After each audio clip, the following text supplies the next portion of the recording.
stared at the roast chicken cooling on the dining table, my appetite already gone before dinner even began. The scent of rosemary and garlic filled our modest home in Austin, but tension saturated the air more thoroughly than any seasoning ever could.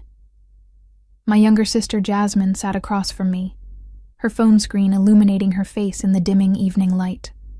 She scrolled through apartment listings with theatrical sighs, each one louder than the last. Mom hovered near the kitchen doorway, wringing a dish towel between her hands like she was preparing for battle. Dad cleared his throat. That sound alone made my shoulders tense.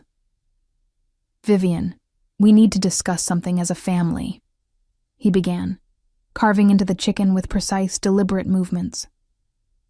"Your sister's situation has changed." I set down my fork carefully. "What situation?" Jasmine finally looked up from her phone, and I caught the gleam of triumph in her eyes before she masked it with false vulnerability. "My lease ends next month, and rent prices have gotten insane. I can't afford anything decent in my budget. There are plenty of affordable places if you look beyond downtown," I said evenly. "Those neighborhoods aren't safe," Mom interjected quickly. "We've been discussing alternatives." The word "we" rang alarm bells in my head. I had not been part of any discussion. Dad continued cutting his chicken, not meeting my eyes. "The most practical solution is for Jasmine to move back home temporarily, just until she saves enough for a proper place." I waited. There had to be more. "The thing is," Dad said, finally looking at me, "she'll need your room. It's bigger, has the attached bathroom, and frankly, it's more suitable for someone who'll be working from home. You've been here since college, Vivian. Maybe it's time you found your own place anyway." The words hit me like a physical blow.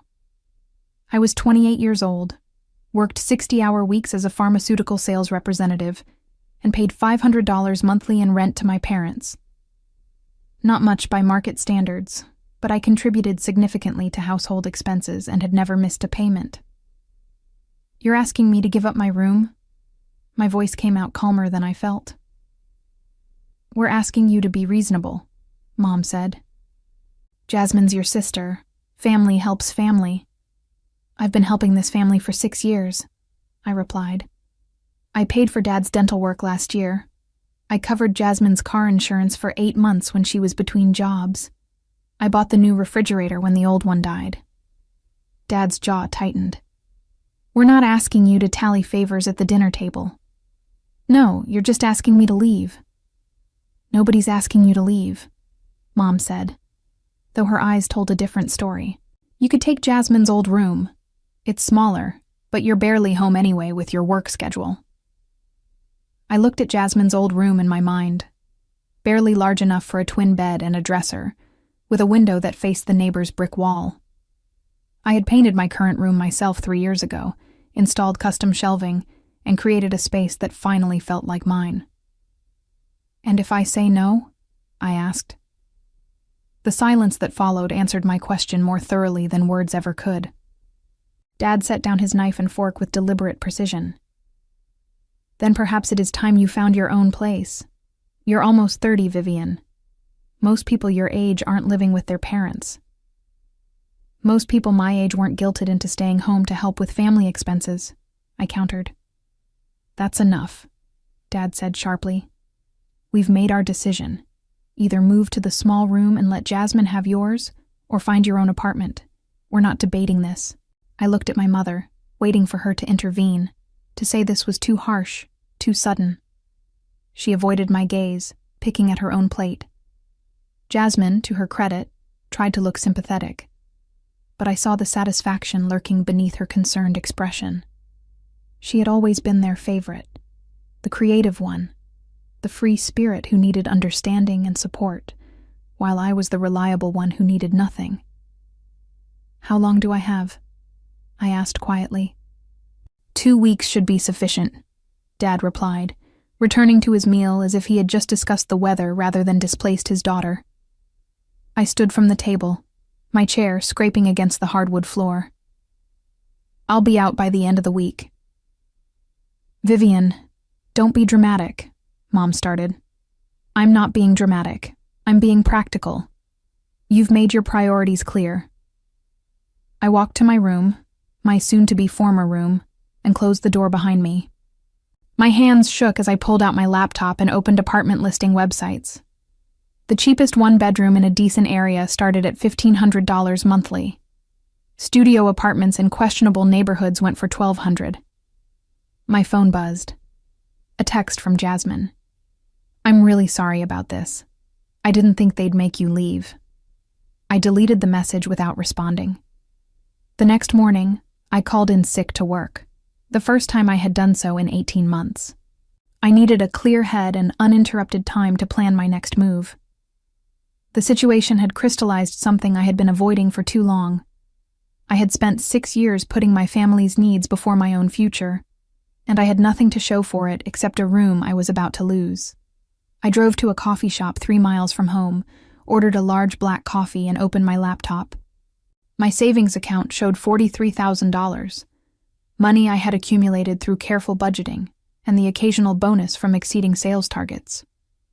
I had always told myself I was saving for something important, but I had never defined what that something was. Now I knew. I spent 3 hours researching real estate markets, mortgage rates, and investment properties. Austin's housing market had exploded over the past 5 years. Homes that sold for $200,000 were now worth $400,000 or more. My parents' house, purchased 20 years ago for $180,000, was now valued at approximately $550,000, according to recent comparable sales. They had mentioned once, years ago during a wine-fueled dinner conversation, that their dream was to eventually upgrade to one of the newer developments on the west side of town.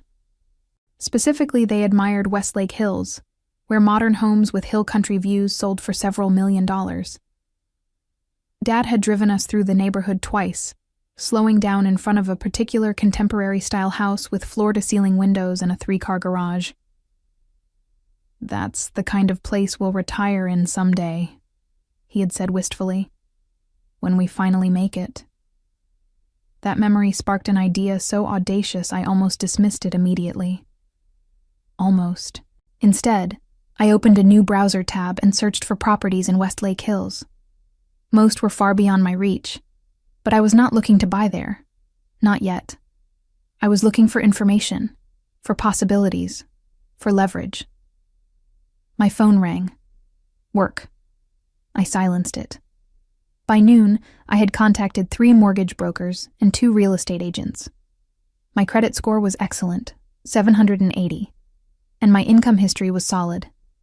One broker called me back within an hour. Based on your financial profile, you could qualify for a loan up to $400,000, she explained. But I'd recommend staying under $350 to keep your monthly payments comfortable. Are you looking at any particular neighborhoods? I'm flexible, I said, but I work in pharmaceutical sales, so I need good access to highways and medical facilities. We scheduled an appointment for the following day.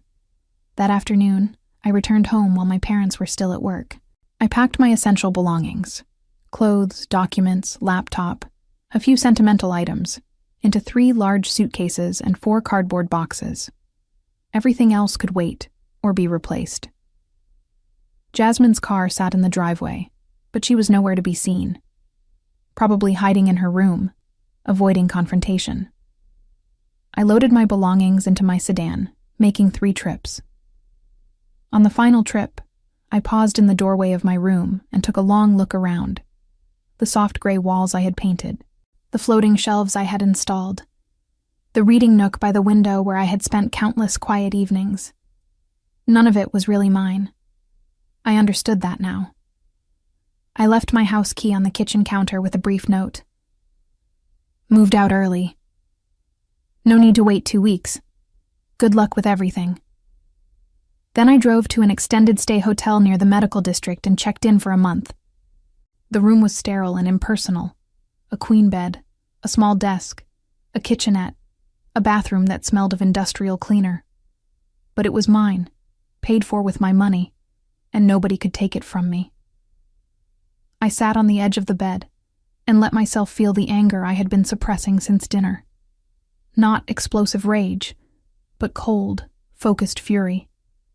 My parents had chosen Jasmine's convenience over my stability. They had dismissed 6 years of contributions and loyalty as if they meant nothing.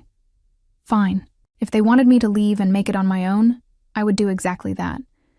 But I would not do it quietly, and I would not do it small. My phone buzzed with texts. Mom. Vivian, where are you? Your key is on the counter. Dad, we need to talk. This is childish. Jasmine, please call me. Mom's freaking out. I turned off my phone and opened my laptop. The real estate agent had already emailed me a list of potential properties. I scrolled through them methodically, dismissing anything that did not fit the specific criteria forming in my mind. Then I saw it. A 3-bedroom townhouse in a decent neighborhood, listed at $295,000. Below market value due to minor cosmetic issues, outdated kitchen, worn carpets, a bathroom that needed retiling. Nothing structural, nothing I could not fix with time and modest investment. But more importantly, it was in a neighborhood that was rapidly appreciating. New businesses were moving in. A light rail extension had just been approved. In 2 years, properties there would be worth significantly more. I bookmarked the listing and continued searching. I also started researching property management companies, real estate investment strategies, and home renovation contractors. If I was going to do this, I was going to do it right. By evening, I had a plan. Not just for surviving on my own, but for building something my parents could never take away. For creating the kind of security and success that would make their choice to dismiss me into the biggest mistake they had ever made. I thought about that house in Westlake Hills, the one Dad had admired so openly. I looked it up out of curiosity. It had sold 3 years ago for $4.8 million. The current owners had listed it 2 weeks ago for $5.2 million. I stared at the listing photos, the soaring ceilings, the chef's kitchen, the infinity pool overlooking the hills, the master suite larger than my parents' entire first floor. Someday, I thought. Maybe not that exact house, but something like it. Something in that neighborhood. Something they would drive past and recognize and realize what they had lost when they chose Jasmine's comfort over their daughter's dignity. It was an absurd goal. Impossible, even. But I bookmarked the listing anyway. The next 6 months passed in a blur of calculated moves and careful planning. I purchased the townhouse with a conventional loan, putting down $40,000 and keeping the rest of my savings for renovations and emergencies. The mortgage payment was $1,300 monthly, less than rent for a comparable place. I moved in on a Saturday morning with help from 2 colleagues who owed me favors. The place was worse than the photos suggested. The kitchen cabinets were water damaged. The carpet reeked of pet stains. The master bathroom's tile was cracked in 3 places. Perfect. I spent every evening and weekend transforming the space. I ripped out the carpet myself, revealing hardwood floors that needed refinishing but were structurally sound. I watched YouTube tutorials and learned to retile the bathroom. I hired a contractor for the kitchen, new cabinets, new countertops, modern appliances, but I painted the walls and installed the backsplash myself. My colleagues thought I was crazy for taking on so much manual labor. They did not understand that every improvement I made was not just to the house, but to my own sense of capability and control. I blocked my parents' numbers after the first week of increasingly aggressive messages demanding I come home and stop this nonsense. Jasmine tried calling from different numbers, leaving voicemails that ranged from apologetic to accusatory. I deleted them all without listening past the first few seconds. At work, I threw myself into my sales territory with renewed intensity. Pharmaceutical sales was cutthroat and demanding, but I had always been good at it. Now I became exceptional. I studied my client physicians' prescribing patterns.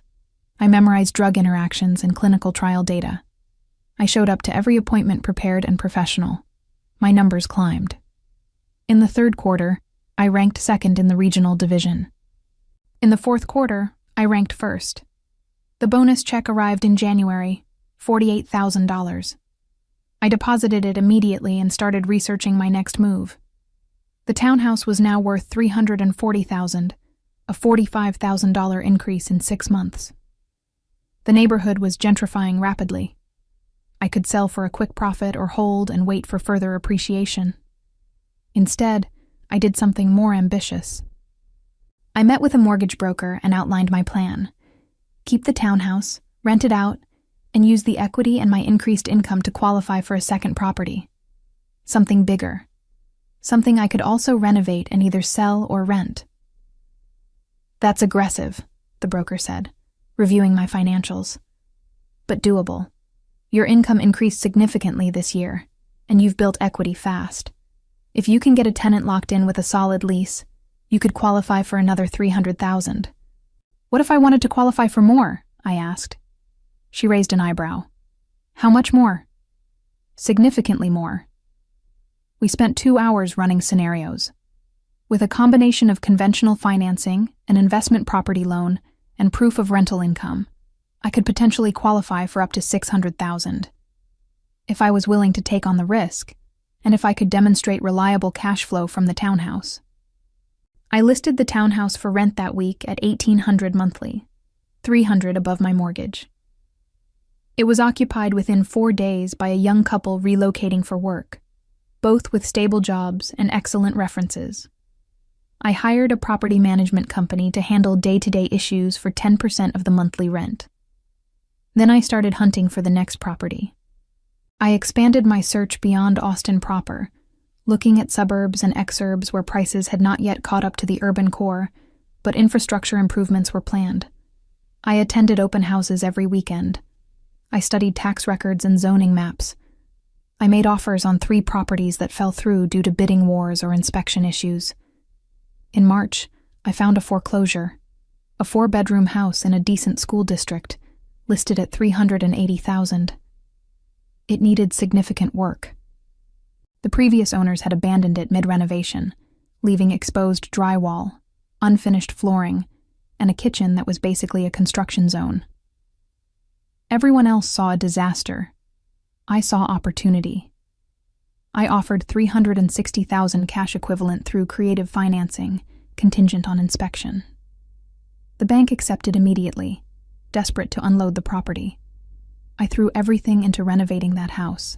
I took a week of vacation time and worked 16-hour days alongside the contractors I hired. I learned to hang drywall, install flooring, and replace light fixtures. The project consumed me completely, but I had never felt more alive or more purposeful.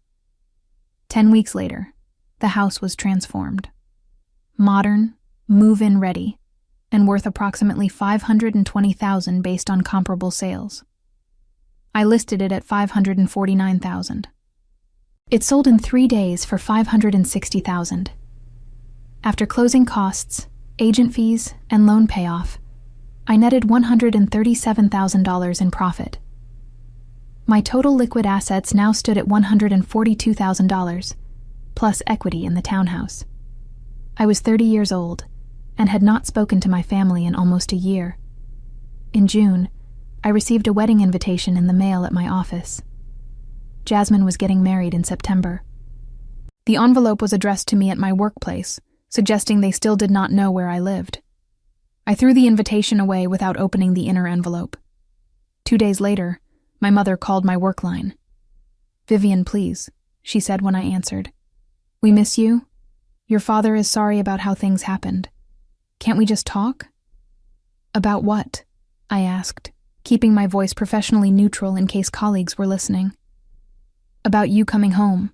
About family. About Jasmine's wedding. She wants you to be a bridesmaid." "I already have a home," I said. "And I'm not interested in being anyone's bridesmaid. Is there anything else?" "Why are you being so cold?" Mom's voice cracked. "We're your family." "Family doesn't throw out family members for convenience," I replied. "I need to go. I have a client meeting." I hung up before she could respond. That weekend, I went house hunting again, not for an investment property this time, but for something different. I drove through Westlake Hills slowly, studying the streets and homes. The neighborhood was even more impressive up close. Manicured lawns, luxury vehicles, the quiet confidence of serious wealth. And there it was. The house Dad had admired. The contemporary-style home with floor-to-ceiling windows and a 3-car garage. The for sale sign still stood in the front yard. $5.2 million. I was not there yet. Not even close. But I was closer than I had been a year ago when I packed my bags in silence and left the only home I had known. I pulled out my phone and called the listing agent. "I'd like to schedule a showing," I said. The listing agent met me at the Westlake Hills property on a Thursday afternoon. Her name was Patricia, and she wore the kind of understated, expensive clothing that whispered wealth rather than shouting it. She looked me over with the practiced assessment of someone who had learned to gauge a buyer's seriousness by their shoes and watch. My shoes were good, Italian leather, purchased after my last bonus. My watch was better, a gift I had bought myself after the house flip. I had learned that looking successful was half the battle in rooms where actual success was measured in millions. "This is a significant property," Patricia said as she unlocked the front door. "The current owners are relocating to California for business. They've priced it competitively for a quick sale." I said nothing, letting her lead me inside. The interior was even more stunning than the listing photos suggested. The entryway opened into a massive living area with 20-foot ceilings and windows that framed the hills like living artwork. The kitchen featured professional-grade appliances and a marble island large enough to seat 8 people. The master suite occupied the entire second floor, complete with a spa-like bathroom and a balcony overlooking the infinity pool. "The property sits on 2 acres, Patricia continued, walking me through each room. The outdoor entertainment area includes a built-in kitchen, fire pit, and temperature-controlled wine storage. The 3-car garage has been finished as a workshop and gym space." I took photos with my phone, careful to capture every detail and angle. Patricia watched me with renewed interest. "May I ask what brings you to Westlake Hills?" she asked carefully. "I'm expanding my real estate portfolio," I replied, which was technically true. "I've had success with residential investments, and I'm looking to move into higher-end properties." "This would be quite a leap from residential investments," Patricia observed. "I'm aware." We spent 90 minutes touring the property. I asked detailed questions about the construction quality, the age of major systems, property taxes, and homeowner association requirements. Patricia answered each question professionally, but I could sense her skepticism. As we concluded the tour in the front courtyard, she handed me her card. "If you're seriously interested, I'd be happy to discuss financing options and comparable properties in your actual price range." The dismissal was polite but clear. She had decided I was not a legitimate buyer for this property. "I'll be in touch," I said simply. I sat in my car for several minutes after she left, staring at the house. $5.2 million. Even with everything I had achieved in the past year, that number felt astronomical, impossible. But I had thought buying my first property was impossible too. I had thought flipping a foreclosure for a $137,000 profit was impossible. I drove home, to the extended stay hotel that had become my permanent residence. It was cheaper than renting an apartment, and I preferred keeping my housing expenses minimal while I accumulated capital. The maid service and included utilities were convenient for my work schedule. That evening, I created a spreadsheet. On one side, my current assets and income. On the other, what I would need to purchase the Westlake Hills property. The gap was enormous, roughly $4 million. But gaps could be closed. The question was how quickly and through what methods. I spent the next 3 months executing an aggressive investment strategy. I purchased another foreclosure, renovated it in 8 weeks instead of 10, and sold it for a $98,000 profit. I found a duplex in an emerging neighborhood, bought it with the investment property loan, and rented both units immediately for a combined monthly income that exceeded the mortgage by $700. My portfolio now included 3 rental properties generating positive cash flow and a track record of successful flips. In November, I incorporated an LLC for my real estate business. It was a psychological shift as much as a legal one.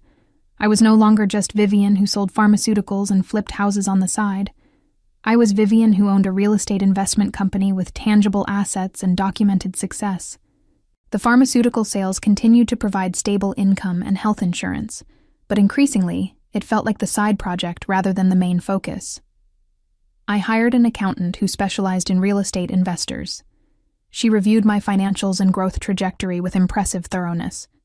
"You're doing everything right," she said during our second meeting. "Aggressive, but not reckless. You're building equity and cash flow simultaneously. At this pace, within 3 years, you could have a portfolio worth several million." "What if I wanted to accelerate that timeline?" I asked. She leaned back in her chair, studying me. "There are ways. Partnerships with other investors, private money lending, commercial properties with higher returns. But they all involve significantly more risk." "What kind of partnerships?" "You'd need to find investors with capital who want the returns real estate provides, but lack the time or expertise to manage properties themselves. You provide the knowledge and labor. They provide the funding. You split the profits." "How do I find these investors?" "Networking, real estate investment groups, business conferences, wealthy individuals looking to diversify. It's relationship-based work." I thanked her and left with a new direction to research. That weekend, Jasmine got married. I saw the photos on social media.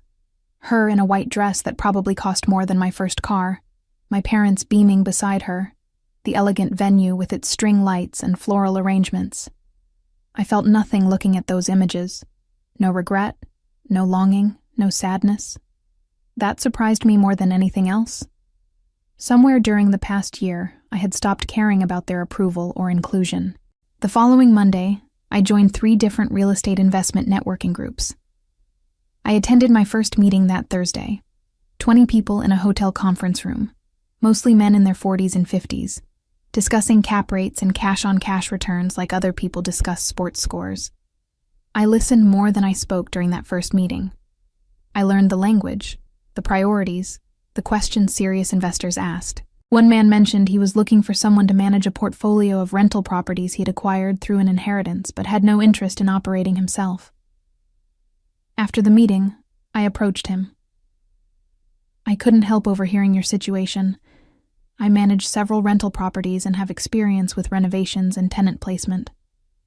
His name was Gregory, and he was a corporate attorney with more money than time. We exchanged information. 3 days later, I sent him a detailed proposal outlining my property management experience, my renovation track record, and my fee structure. He hired me to manage 4 properties. The management fees were modest, but the relationship was invaluable. Gregory introduced me to 2 other investors looking for similar services. Within 2 months, I was managing 11 properties that I did not own, but that generated steady income through management fees. More importantly, I was building relationships with people who had capital and who were watching me prove myself reliable and competent. In February, 18 months after I had left my parents' house, Gregory called me about a different kind of opportunity. "I have a colleague who's looking to invest in residential real estate but doesn't want to deal with the operational side," he explained. "She has $400,000 she wants to deploy. I mentioned what you've been doing. She's interested in discussing a partnership." The colleague's name was Diane, and she was a surgeon with a thriving practice and zero interest in landlord responsibilities. We met at an upscale coffee shop downtown, and I came prepared with a presentation outlining potential investment strategies, projected returns, and risk assessments. Diane listened intently, asking sharp questions about market analysis, vacancy rates, and exit strategies. She was not someone who made decisions based on charm or optimism. She wanted data. "What would the partnership structure look like?" she asked finally. "You provide the capital for property acquisition and major renovations," I proposed. I provide the expertise, property management, and labor. We split profits 60-40 in your favor until you've recouped your initial investment plus 10% return. After that, we split 50-50, and you'd have full operational control, with quarterly reporting and pre-approval required for any expenses over $10,000. She considered this for a long moment. I'll need to review this with my attorney. If the terms are solid, I'm interested in starting with one property as a test case. 2 weeks later, we signed a partnership agreement. With Diane's $400,000 and my expertise, we purchased a dated 6-unit apartment building in a neighborhood poised for growth. The building needed significant updating, but was structurally sound and fully occupied with month-to-month tenants. Over 4 months, we renovated each unit as they turned over, modernizing kitchens and bathrooms, while maintaining affordable rent prices that kept vacancy minimal. By June, the building was generating $11,000 monthly in rent, against a mortgage of $6,200 and operating expenses of $1,800. Net monthly profit, $3,200. My share, $1,600. But more valuable than the monthly income was what happened next. Diane was impressed enough with the returns and my management that she introduced me to 3 other medical professionals interested in similar investments. By August, I had partnership agreements with 4 different investors, managing a combined portfolio of 19 properties. My pharmaceutical sales job became increasingly difficult to maintain. I was traveling for showings and renovations, taking calls from tenants and contractors, and spending evenings reviewing financial reports and market analyses. Something had to give. In September, I gave my 2 weeks' notice. My sales manager tried to convince me to stay, offering a promotion and a raise. I declined politely. The pharmaceutical income had served its purpose, providing stability while I built something bigger. Now, the real estate business generated more money and had significantly more growth potential. I was 31 years old and financially independent in a way I had never imagined possible 2 years earlier. But I had not forgotten the house in Westlake Hills. I drove past it occasionally, always at different times of day, watching the light change across those floor-to-ceiling windows. The for sale sign had been replaced with pending in April, breaking my heart slightly. But then in July, the pending rider was removed and the for sale sign returned. The deal had fallen through. I called Patricia, the listing agent.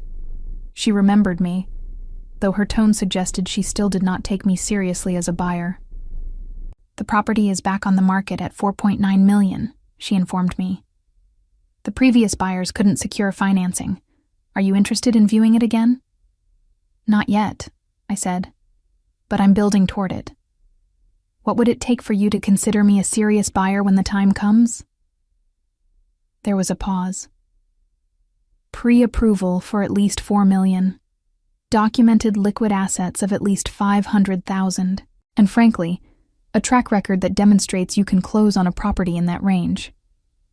Understood. Thank you for your honesty. I had roughly $370,000 in liquid assets and equity I could potentially access. My portfolio generated approximately $18,000 monthly in net income between management fees and ownership stakes. I was moving in the right direction, but not fast enough. I needed a bigger move. In October, one of my investor partners mentioned a commercial property opportunity, a small retail plaza with 6 units, half vacant, in a location scheduled for significant infrastructure improvements. The asking price was $1.3 million. It's too rich for my blood as a solo venture, Gregory said during one of our quarterly reviews. But if you could put together a group of investors, it could be highly profitable. The area is about to boom with the new transit line. I spent 2 weeks analyzing the property and the market. The numbers were compelling. With strategic tenant placement and modest improvements, the plaza could generate $15,000 monthly in net rent. The risk was the current vacancy rate and the upfront capital required. I pitched the opportunity to my 4 existing investor partners, proposing a syndication structure where each would contribute capital in exchange for proportional ownership shares, with me retaining 20% equity for finding the deal and managing operations. 3 of the 4 agreed. Together with my own contribution, we had enough for the down payment and initial renovations. We closed on the property in December. I spent the next 4 months aggressively marketing the vacant spaces, offering competitive rates and flexible lease terms to establish businesses looking to expand. By April, the plaza was fully occupied, generating $16,200 monthly in net rent against operating expenses and mortgage of $9,800. My 20% share of the net profit, $1,280 monthly. But the real win was the credibility. I had successfully syndicated and managed a commercial property. I had demonstrated I could operate at a higher level than single-family homes and small apartment buildings. My portfolio now included partial or full ownership in 23 properties, with a combined value exceeding $4 million. I was 32 years old and had not spoken to my parents in over 2 years. In May, I received an unexpected email. The subject line read, "Family emergency." I almost deleted it without opening it. But something made me click. It was from Jasmine. Short and direct. Dad had a heart attack. He's stable but in the hospital. Mom thought you should know. Room 412, Austin General. I stared at the email for a long time. I felt something, but I could not identify whether it was concern or simply the ghost of old obligations. I did not go to the hospital that day, or the next. On the 3rd day, I drove there but sat in the parking lot for 20 minutes without going inside. I told myself I was being petty. I told myself I was being strong. Both were probably true. Finally, I went in. Dad looked smaller in the hospital bed, older than I remembered. Mom sat in a chair beside him, holding his hand. She looked up when I entered, her face cycling through surprise, relief, and uncertainty. "Vivian," she breathed. "You came." I heard what happened. "How is he?" "Recovering. The doctors say he'll be fine with lifestyle changes and medication." She stood, approaching me carefully as if I might flee. "Honey, I've missed you so much. Can we talk? Really talk?" Dad opened his eyes. "Vivian?" His voice was weak but clear. "Hi, Dad." "I'm glad you're here." He gestured vaguely toward the other chair. "Sit, please." I sat, maintaining distance. We talked for 30 minutes. They asked where I had been living, what I had been doing. I gave minimal answers, working, staying busy, doing well. I did not mention the properties, or the business, or any of the success I had built. Mom cried at one point. "We handled everything so badly. We were wrong to put you in that position. Your father and I have talked about it so many times. We want you back in our lives." "What changed?" I asked quietly. Dad shifted in his bed. "Almost dying gives you perspective. I realized how much time we've wasted being angry and stubborn. You're our daughter. That should matter more than pride." "It should have mattered then, too," I said. "You're right," Dad admitted. "It should have." Jasmine arrived then with coffee, stopping short when she saw me. "Vivian, oh my God, I didn't think you'd come." "I didn't think I would either." We talked for another hour. It was awkward and uncomfortable and occasionally painful, but it was also the first honest conversation we had had as a family in years. As I prepared to leave, Mom touched my arm.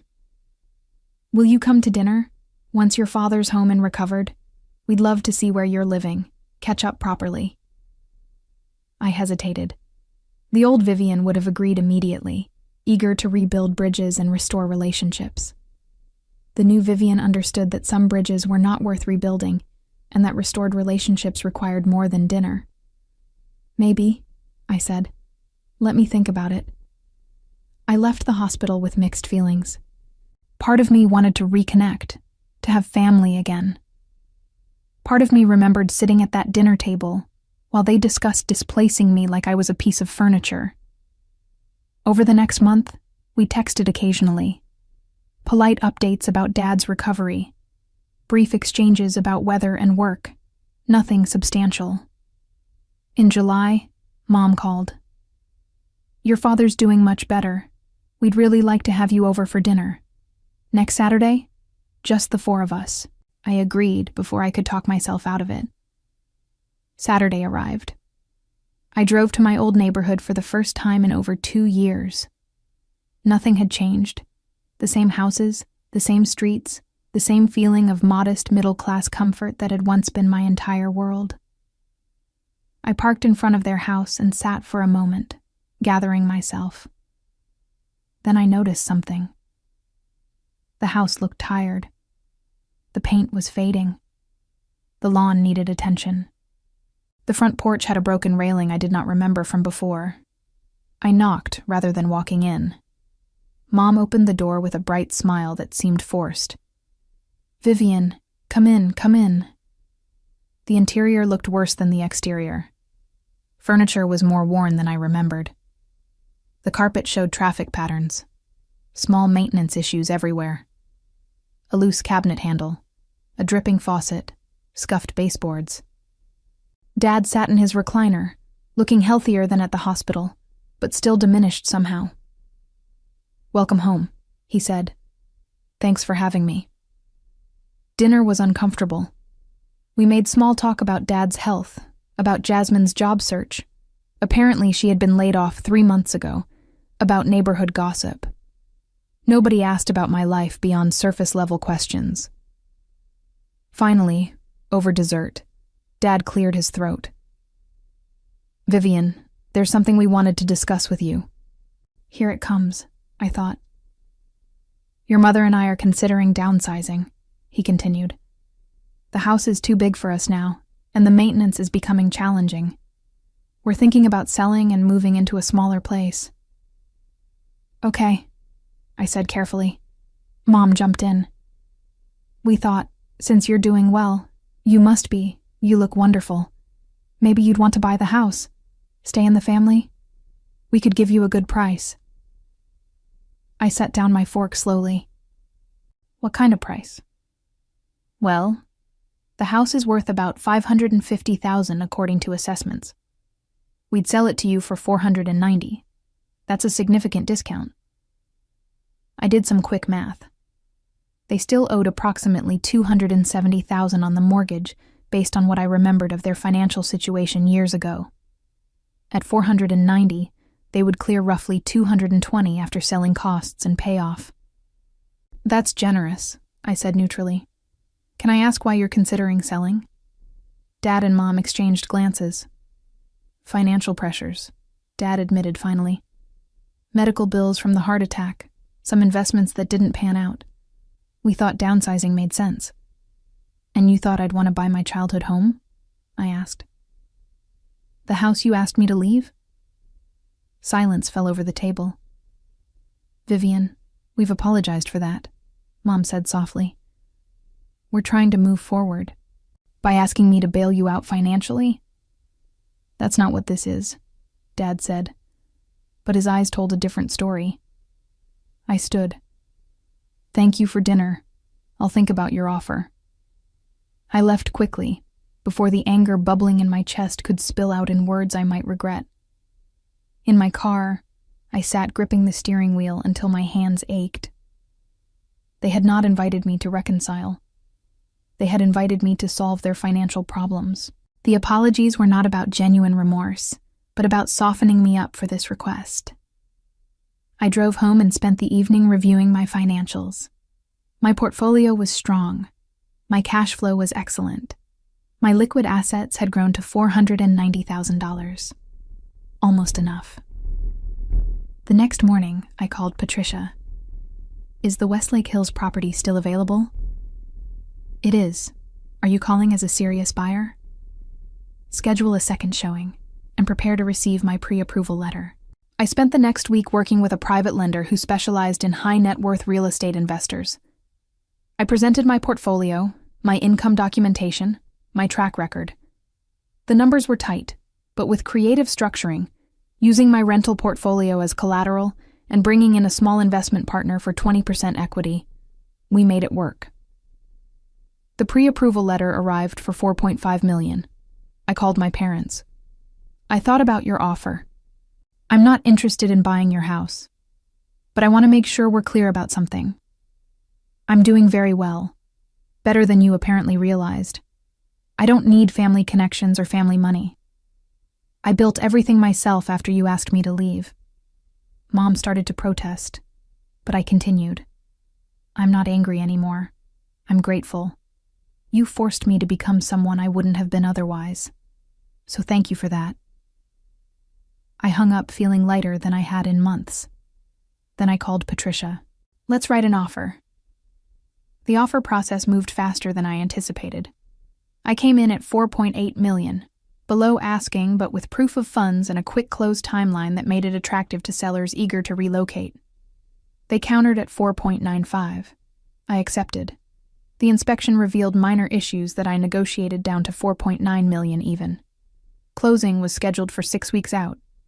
During those 6 weeks, I felt like I was living in two worlds simultaneously. In one world, I managed my properties, attended investment meetings, and coordinated with contractors. In the other world, I was preparing to purchase a house that represented everything my parents had ever wanted and never achieved. I did not tell them. I did not tell anyone except my attorney and the investment partner, who held 20% equity in the deal. A radiologist named Vincent, who wanted exposure to high-end real estate without operational involvement. 3 weeks before closing, Jasmine called me. Mom told me about your conversation. She's really hurt, Vivian. I'm sure she is, I said, continuing to review a contractor's bid while we talked. Can't you see they're struggling? Dad's medical bills are drowning them. They might lose the house. Then they should list it on the market for full value instead of asking me for a family discount that primarily benefits them. You've really changed, Jasmine said. And I could not tell if it was an accusation or an observation. Yes, I have. I had to. We're family. Doesn't that mean anything? It meant something when I paid for Dad's dental work and your car insurance and the new refrigerator. It meant something when I contributed to household expenses for 6 years. What did it mean when they asked me to leave? Jasmine had no answer to that. 2 weeks before closing, I drove past my parents' house again. The for sale sign was up now, confirming what Jasmine had told me. They were listing it at $535,000, higher than they had offered it to me, trying to maximize their return. I felt nothing looking at that sign. The house held no sentimental value anymore. It was just a structure, aging and ordinary, in a neighborhood I had outgrown. The closing took place on a Thursday morning in a title company office downtown. I signed what felt like hundreds of documents. Vincent signed remotely from his clinic. The wire transfers went through. Keys were handed over. I owned the Westlake Hills house. I sat in my car in the title company parking lot afterward, holding the keys and trying to process what I had just done. $5.2 million in real estate debt, even with investment partners and rental income covering most of the mortgage, was terrifying and exhilarating in equal measure. But I had done it. 2.5 years after leaving my parents' house with 3 suitcases and 4 boxes, I owned the property they had dreamed about. I drove to the house, my house, and walked through it slowly, room by room. The afternoon light poured through those floor-to-ceiling windows, illuminating the Italian marble floors and custom millwork. The infinity pool sparkled in the backyard. The master suite balcony offered views that stretched for miles. This was mine. All of it. Earned through work and risk and refusing to accept the limitations others had placed on me. I took a photo from the balcony overlooking the hills and posted it to social media with a simple caption, "New chapter." Within an hour, Jasmine had called 3 times. I ignored the calls. That weekend, I hired movers to transfer my belongings from the extended stay hotel to the house. I did not own nearly enough furniture to fill the space, but I was okay with that. I would acquire pieces gradually, choosing each one deliberately, rather than filling rooms out of obligation. Sunday afternoon, while arranging books in the study, my doorbell rang. I was not expecting anyone. I opened the door to find Mom and Dad standing on my front porch, their expressions cycling between shock and disbelief as they took in the house behind me. "Vivian?" Mom's voice was barely a whisper. "What is this?" "This is my home," I said simply. Dad stared past me into the entryway, his face draining of color. "This is the house. The one from Westlake Hills. The one we used to drive past." "Yes." "You bought it?" Mom asked, still not comprehending. "How could you possibly afford this?" "I built a real estate investment business over the past 2.5 years. I own or manage 23 properties. This house is my primary residence and also serves as equity for my portfolio." They stood frozen, unable to process what I was telling them. "Would you like to come in?" I asked, stepping aside. They entered slowly, like tourists in a museum. I watched them take in the soaring ceilings, the chef's kitchen, the living room with its panoramic windows. Every detail they had admired from the outside was now visible in full. We ended up in the kitchen. I poured water from the refrigerator's built-in filtration system into crystal glasses I had purchased specifically for this moment. "I don't understand," Dad said finally, sitting heavily on one of the island stools. "How did you do this?" "I worked. I took risks. I learned. I built something from nothing."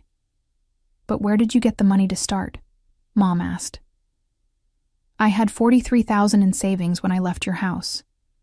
Money I saved while living there and contributing to family expenses." I paused. "Money I could have kept contributing if you hadn't asked me to leave." The words landed like physical blows. "We didn't ask you to leave," Mom protested weakly. "We just needed you to be flexible. You gave me an ultimatum.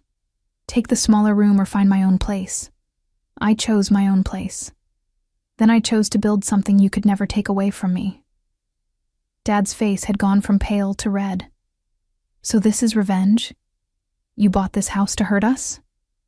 "No," I said honestly. "I bought this house because I wanted it, because I could, because I built a life where I get to choose what I want instead of accepting what others tell me I should settle for. If that hurts you, that's incidental." "We would have helped you if we'd known you were struggling," Mom said. I laughed, the sound sharp in the quiet kitchen. I wasn't struggling. That's the point. I was succeeding, spectacularly. But you never asked. You invited me to dinner once in 2.5 years, and that was only to ask me to buy your house at a discount. "We thought we were giving you an opportunity," Dad said defensively. "No, you thought you were solving your financial problems by leveraging family obligation. There's a difference." Silence stretched between us. They looked around the kitchen again, and I could see them calculating, measuring their own lives against what I had achieved. "Jasmine said you're working in real estate now," Mom ventured finally, her voice small. "I own a real estate investment company. I have 4 investment partners and manage a portfolio worth over $4 million. The commercial plaza I syndicated last year generates $16,000 monthly in net rent." Dad shook his head slowly. "How is this possible? You were selling pharmaceuticals." "I was. That provided stable income while I learned real estate investing, bought my first property, renovated it, and built from there. I quit pharmaceutical sales a year ago when my real estate income exceeded my salary and benefits." "Why didn't you tell us?" Mom asked. "Why shut us out completely?" "Because you shut me out first," I said quietly. "You made it clear that Jasmine's comfort mattered more than my stability. That family loyalty only flowed in one direction. So I stopped trying to prove my worth to people who had already decided I was disposable." "That's not fair," Dad said, but his voice lacked conviction. "Isn't it? When did you last ask about my life before you needed something from me? When did you acknowledge the 6 years of rent I paid, the expenses I covered, the times I helped without being asked? They had no answer. I continued, not cruelly, but factually. I learned something important after I left. I learned that I was capable of more than anyone, including myself, had believed. I learned that being reliable and responsible didn't mean being taken for granted. And I learned that the people who truly value you don't wait until they need something to remember you exist. Mom's eyes filled with tears. We love you, Vivian. We always have. Maybe you do.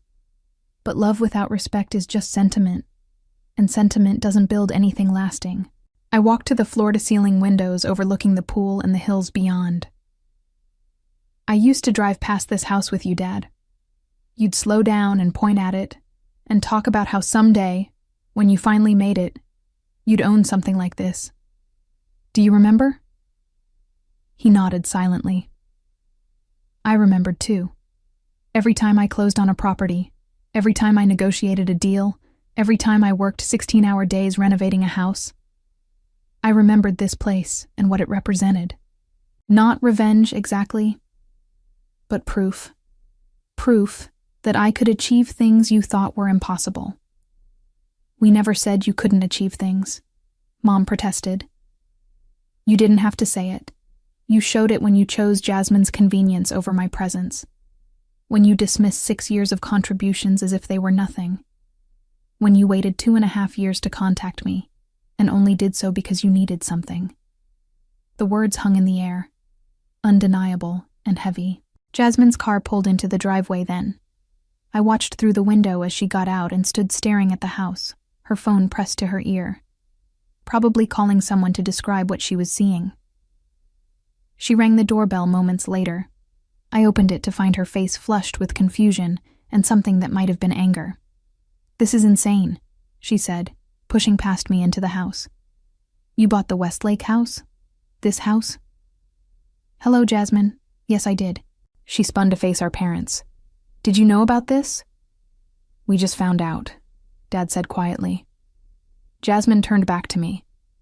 How could you afford this? This is like a $5 million house. 4.9, actually. I negotiated well. But how? She looked genuinely baffled. You were living in a hotel last time we talked. You were working in pharmaceutical sales. That was over 2 years ago. Things change. I gave her the same explanation I had given our parents, watching her face cycle through disbelief, confusion, and finally something that looked like betrayal. So you've been rich this whole time and you never told us? She demanded. While Mom and Dad were struggling with bills, while I was job hunting, you were just sitting on millions? I wasn't sitting on anything. I was working 80-hour weeks building a business, and I wasn't obligated to fund your life or solve problems you never asked me about. We're family, Jasmine said, echoing her earlier argument. Then why am I only hearing from you now that I have something you want? She flinched. That's not why I'm here. Isn't it? You didn't visit me during the 2 years I was building this. You didn't call to check in or ask how I was doing. But the minute you saw this house, you showed up. Just like Mom and Dad showed up when they needed someone to buy their house at a discount. We've been trying to reconnect with you, Mom said. You're the one who kept us at arm's length. Because I learned my value, I replied simply. I learned that giving people access to my life meant risking them taking advantage of my generosity again. So yes, I kept you at a distance. I protected myself. And in doing so, I built something extraordinary. I gestured around the house. This isn't just about real estate or money. It's about proving to myself that I didn't need your approval or validation or support to succeed, that I could build a life on my own terms where nobody gets to decide my worth except me. The afternoon light was fading now, casting long shadows through the windows. My family stood in my kitchen looking lost and small, and I felt an unexpected wave of something that was not quite pity, but close to it. I'm not trying to hurt you, I said more gently. But I'm not going to pretend the past 2.5 years didn't happen. You made choices that showed me where I ranked in your priorities. I made choices in response, Those choices led here. So what now? Dad asked. We just accept that you've written us off? I haven't written you off. I'm standing here talking to you. But I'm not going back to being the reliable daughter who gives without receiving, who helps without acknowledgement, who accepts being disposable as long as she's useful. That's not who you were to us, Mom said, but her voice wavered. Maybe not in your memory, but it's what I experienced. And experience matters more than intention.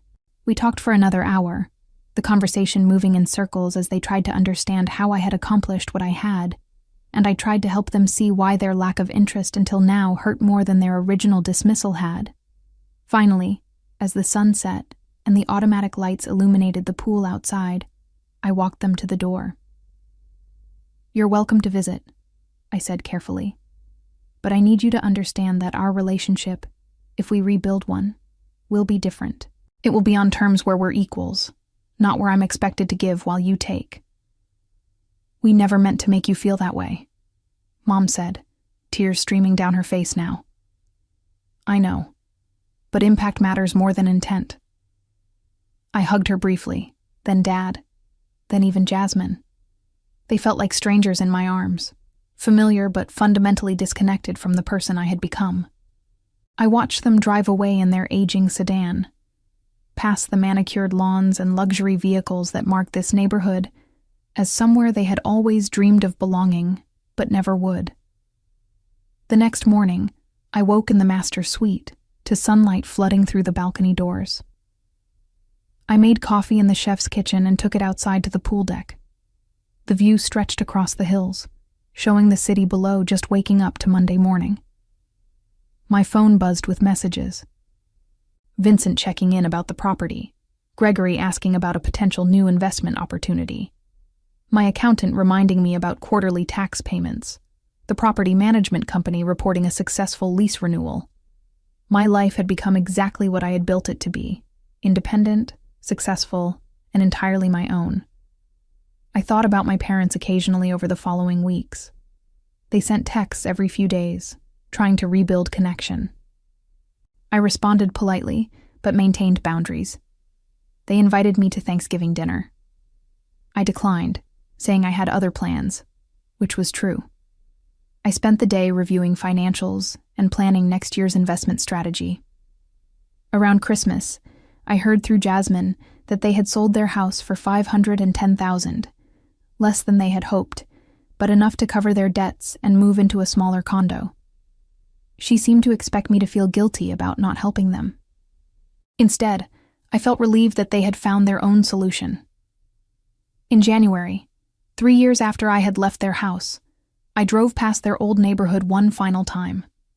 The new owners had already repainted and landscaped. It looked fresh and updated, no longer the tired structure my parents had struggled to maintain. I felt nothing looking at it except mild curiosity about the renovations. That evening, I hosted a small dinner party for my investment partners and their spouses. We ate catered food on the patio by the pool, discussing market trends and upcoming opportunities. Nobody mentioned my family or asked about my background. They knew me only as Vivian, who built a multi-million-dollar portfolio before she turned 33. That was enough. Later, after everyone had left and I was cleaning up, I stood on the master suite balcony looking out over the city lights. Somewhere out there, my parents were settling into their new, smaller life. Jasmine was probably scrolling through social media, comparing her circumstances to others. They were living the consequences of choices they had made years ago, choices that seemed small at the time, but had cascading effects they never anticipated. My father's health had deteriorated further after the stress of selling the house and downsizing. The medical bills continued mounting, and his insurance covered less than they had hoped. My mother had taken a part-time job to supplement their reduced retirement income, working retail at 63 years old because they had not planned adequately for their future. Jasmine's marriage had ended after 18 months, when her husband realized she brought more debt than assets to the relationship. She had moved back in with our parents in their 2-bedroom condo, sleeping on a pull-out couch in the living room, the very situation I had refused to accept 3 years earlier. The irony was not lost on me. They had pushed me out to make room for Jasmine, and now they were all crammed together in a space none of them wanted, bound by financial necessity rather than choice. I heard these details through occasional messages from extended family who did not understand why I remained distant. I did not explain. Some lessons could only be learned through living them. I looked back at the house behind me. My house, earned through risk and work, and refusing to accept other people's limitations. Some might call what I had done revenge, but revenge implied I had done this to hurt them. The truth was simpler and more complete. I had done this to save myself. The pain they felt was just the cost of lessons learned too late.